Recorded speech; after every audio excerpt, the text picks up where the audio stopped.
Hello guys, namaste and welcome to our YouTube channel. हामीले तपाईलाई basic level of German language पढाइरहेका छौं, that is A1 level of German language. आज हो chapter 23. So in German we call it Lektion 23. आजको हाम्रो भिडियोमा चाहिँ हामीले रेगुलर verbs को बारेमा चाहिँ कुरा गर्ने छौं. रेगुलर verb लाई जर्मनमा भन्छन् regelmäßige Verben. Okay. So last chapter को अन्तिम स्लाइडमा चाहिँ यो थियो. जर्मन भाषामा पनि अरु भाषा जस्तै विभिन्न प्रकारका भर्बहरु हुन्छन्. भर्ब भनेको चाहिँ क्रियापद. त्यसैगरी जर्मनमा पनि रेगुलर भर्ब्स छन्, इरेगुलर भर्ब्स छन्, model verbs, reflexive verbs, axillary verbs. यिनीहरुको फरक सेन्टेन्समा फरक रोलहरु हुन्छ. तर A1 लेभललाई रेगुलर, इरेगुलर र कुनै ठाउँमा मोडल भर्ब्सहरु पनि प्रयोग गर्नुपर्छ. त्यसैले हामी यो तीनटा भर्बको बारेमा चाहिँ सिरियली पढाउने छौं. लास्ट च्याप्टरमा चाहिँ हामीले भर्बहरु कसरी कन्जुगेट गर्छ, भर्ब र सब्जेक्टसँग कसरी जोडिएर आउँछ भनेर चाहिँ पढाएका थियौं. त्यसैको कन्टिन्युएसन हो यो च्याप्टर 23. यो च्याप्टरमा चाहिँ मोटामोटी हामीले रेगुलर भर्बको बारेमा पढ्ने छौं. रेगुलर भर्ब भनेको के हो, रेगुलर भर्बको कन्जुगेसन कसरी हुन्छ, followed by 8 to 10 examples of verbs, their conjugation. So please pay attention. आजको भर्बको टपिक हो रेगुलर भर्ब्स. इन जर्मनमा we call it regelmäßige Verben. यो रेगुलर भर्ब्स किन भन्यो भन्दाखेरि these types of verb follow a fixed pattern when conjugated. Conjugated भनेको I, go, ish, geh subject र भर्ब को कन्जुगेसनलाई यसलाई चाहिँ कन्जुगेसन भन्छन् हैन. रेगुलर भर्बमा चाहिँ के हुन्छ भन्दाखेरि पहिला त म भर्बको बारेमा एउटा सानो कुरा भनिदिम. भर्ब दुईटा पार्टमा डिभाइड भएको हुन्छ, दुईटा पार्ट मिलेर बनेको हुन्छ. एउटा भन्छन् verb stem जुन भर्बको मेन बडी हुन्छ र अर्कोलाई भन्छन् इन्डिङ अथवा जर्मनमा इन्डुङ, त्यो चाहिँ इन्डिङ हुन्छ. जस्तै एउटा माखन भन्ने रेगुलर भर्ब छ. माखन भनेको चाहिँ to do or to make. अब माखनमा MACHEN, MACH is verb stem or verb stem or stem of the verb, EN is इन्डुङ. सो भर्ब चाहिँ verb stem र इन्डुङ मिलेर बनेको हुन्छ. तर what is speciality about the regular verb is verb stem remains unchanged र ending मात्रै change हुन्छ. यसको मतलब भर्ब को स्टेम माख छ नि यो चेन्ज हुँदैन, इन्डिङ EN मात्र चेन्ज हुन्छ. त्यो पनि भर्ब कन्जुगेसनमा डिपेन्ड गर्छ, कुन सब्जेक्टसँग आउँछ त्यसरी नै इन्डिङ चेन्ज हुन्छ. So why not, let's give it a example. So यहाँ चाहिँ मैले 10 वटा एकदमै धेरै युज हुने भर्बहरु A1 लेभलको लागि अथवा अल्ताग लेभेन डेली लाइफमा युज हुने भर्बहरुलाई चाहिँ मैले राखिदिएको छु. माखन भनेको टु मेक, ल्यार्न भनेको टु लर्न, कति इंग्लिशसँग पनि थोरै मिल्न आउँछ. स्पिलेन भनेको टु प्ले, आर्बाइटन भनेको टु वर्क, काउफन भनेको टु बाई, इश काउफ भनेको चाहिँ आई बाई, वोनन भनेको टु लिभ, इश वोन इन बेर्लिन, आई लिभ इन बर्लिन, फ्रागन भनेको टु आस्क, हियरन भनेको टु हियर, तान्जेन भनेको टु डान्स, जागन भनेको to say. Okay, so let's go one by one the conjugation of verbs and let's see its ending. First one is machen, to do or to make. So personal pronouns are subjects हैन. इश भनेको I, do भनेको you, informal मा भन्छ. यो मैले last च्याप्टरमा पढाएको छु. Please, if you haven't learned that last chapter, please go and revisit है त. जस्तै अब इश माख, यहाँ MACH मार्क्स चाहिँ सेम छ, लास्टमा EN को सट्टा के आयो, E आयो हैन. जस्तै डु मार्क्स, मैले त्यही त भने त रेगुलर भर्बको स्टेम चाहिँ सेम हुन्छ, लास्टको इन्डुङ चाहिँ चेन्ज हुन्छ. जस्तै डु मार्क्स, यहाँ मार्क्स सेम भयो, ST थप्यो हैन. RGS मार्क्ड, वेयर माखन, इयर मार्क्ड, ZZ माखन. अब तपाईलाई सुरुमा भन्दाखेरि, सुरुमा हेर्दाखेरि चाहिँ अप्ठ्यारो लाग्ला. सबै चीज सुरुमा अप्ठ्यारो लाग्छ हैन. ABCD पनि सुरुमा अप्ठ्यारो लाग्थ्यो.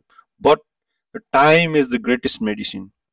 When you start learning every day, every hour, every week, every month, the difficult things get so easier with the time. So please give yourself a time. Try to speak German as much as possible. अथवा German podcast सुन्नुस्, German भिडियोहरु हेर्नुस्, German गीत सुन्नुस् हैन. पछि हामी सब recommend गर्दै जान्छौं गीतहरु, भिडियोहरु. So for now, please learn this. एउटा इक्जाम्पल दिन्छु. इक्जाम्पललाई के भन्छन् जर्मनमा, zum Beispiel ich mache meine Hausaufgaben, I do my homework. So I think it's clear to you now हैन. बिस्तारै यो जुन ich mache, du machst, यो बिस्तारै बानी पर्दै जान्छ के. जस्तै नेपालीमा तिमी खाऊ त खा, यो त कसैले सिकाएको हैन नि त, बोल्दा बोल्दै आएको हो नि त. तर त्यही कुरा म सिकाउँदाखेरि अरूको भाषा भएर गाह्रो हुन सक्छ. But don't worry, let's go to the next verb. Lernen means to learn. Yoma pani learn, it's same in every conjugation, only the ending changes. For example, ish lerne, e आयो हैन. Do lens, st आयो. Yes, lent, t आयो. Where lernen, ear length, zz lernen. Du lernst Deutsch, du lernst Deutsch. You are learning German. You are learning German. Clear भयो नि हैन. जस्तै जर्मनीलाई के भन्छ, डइचल्यान्ड भन्छ कि हैन यहाँको भाषामा. जस्तै फ्रान्सलाई फ्र्याङ्कराइस, जस्तै युएसए लाई उएसए. सो त्यसरी नै जर्मनलाई डइचल्यान्ड भन्छ र जर्मन ल्याङ्ग्वेजलाई डइच भन्छ, डइच.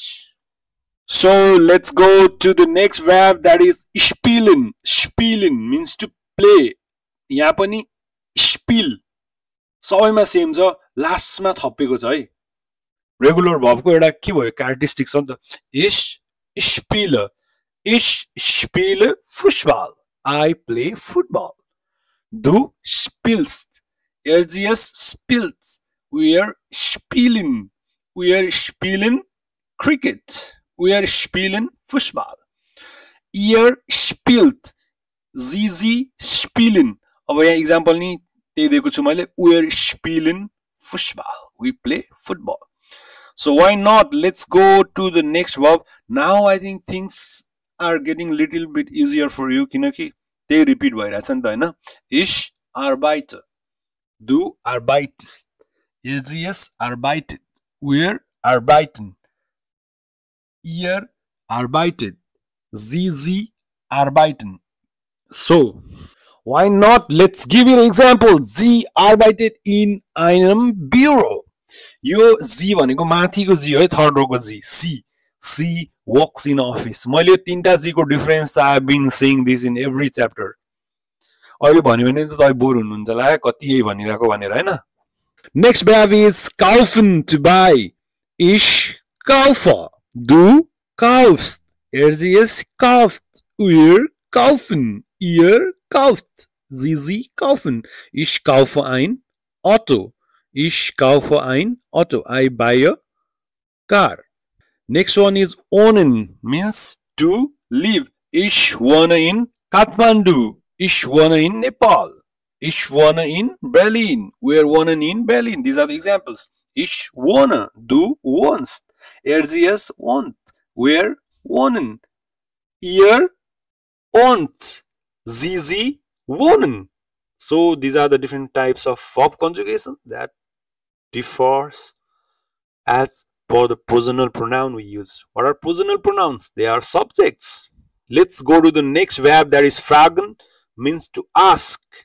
Ich frage. Du fragst. Fragt. Wir fragen. Ihr fragt. Sie fragen. This is nothing new. यो पनि सेम त्यस्तै भयो हैन. ल अब अर्को चाहिँ ihr fragt, then later he asks the teacher. Ihr fragt, then later he asks the teacher. यहाँ किन then भयो?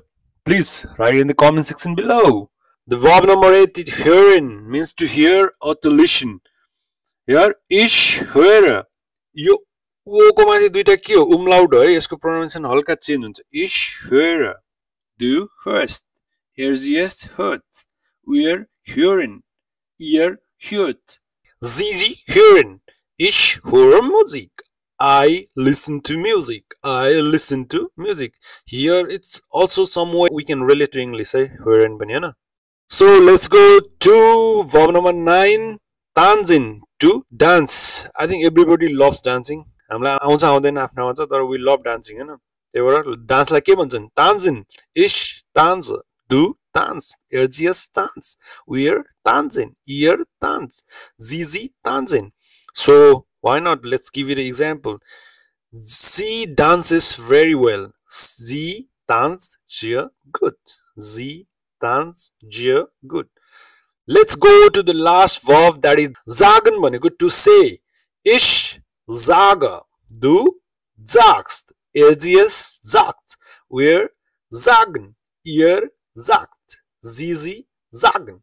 So let's give you the example. Ihr sagt, dass ihr müde ist. Ihr sagt, dass ihr müde ist. He says that he is tired. यहाँ मैले जान बुझेर चाहिँ example अलिकति difficult राखेको छु to make you familiar with some complex structure of the sentence. As we go in a choi अथवा behinds, the structure of the sentence will get little bit difficult. यहाँ चाहिँ मैले बिचमा दास राखेर that राखेर दुईटा सेन्टेन्सलाई जोड्ने ट्राई गर्दैछु छु. प्लिज हल्का बानी बार्दै गरौँ, पछि म यो पनि सिकाउँदै जान्छु है त. So guys today I want to make something interesting. यहाँ म 5 वटा नयाँ भर्ब दिन्छु. प्लिज तपाईँ पनि कन्जुगेट गरेर आफ्नो नोटमा अथवा कपीमा राख्नुहोस् है, किनकि यसले गर्दा तपाईँको सेल्फ वर्क गर्ने ह्याबिट बस्छ अनि दिमागको सबकन्सियस माइन्डमा आफै तपाईँलाई आउँदै जान्छ है त. फर्स्ट वान इज कोखन टु कुक, फारन टु ड्राइभ, लेजन टु रिड, गेहन टु गो, डिसन to shower. Okay, right example for each personal pronoun र तल कमेन्ट सेक्सनमा पनि मेन्सन गर्नु होला. So guys, this is a challenge for you. Can you make a sentence using a regular verb? Write in the comment section below. So guys, that's all for today. See you in the next chapter, that is Lexion 24, lesson 24. Till then, stay happy, stay healthy. Do follow us on Instagram and Facebook. To subscribe to our channel. To like our videos. To share our videos. यदि के comment छ भने, यदि के question छ भने comment सेक्सनमा mention गर्नु होला, अथवा you can ask us personalized question on Instagram and Facebook. See you in the next video. Till then, take care and bye bye.